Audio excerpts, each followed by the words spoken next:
કે ઘટમાં ઘોડા થનગને આતમ વિંજે પાંખ, અનદિથેલી ભૂમ પર યૌવન માંડે આંખ. તમારા હૃદયમાં કંઈક કરી છૂટવાનો જે થનગાટ છે ને, એનો મતલબ છે ઘટમાં ઘોડા થનગને.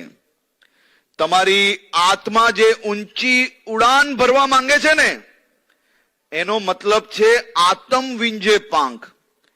અને દુનિયાએ હજી જે સિદ્ધિઓ જોઈ નથી, ત્યાં તમે પહોંચવા માંગો છો ને, એને કહેવાય અનદિથેલી ભોમ.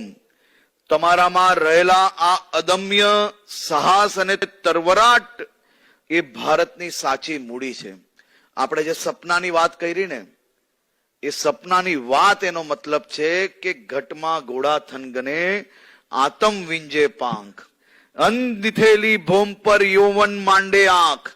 આ મંત્રને આપણે યાદ રાખવાનો છે. આ મંત્રને યાદ રાખીને એની ઉપર ચરિતાર્થ કરવા માટે રાત દિવસ આપણે મહેનત કરવાની છે.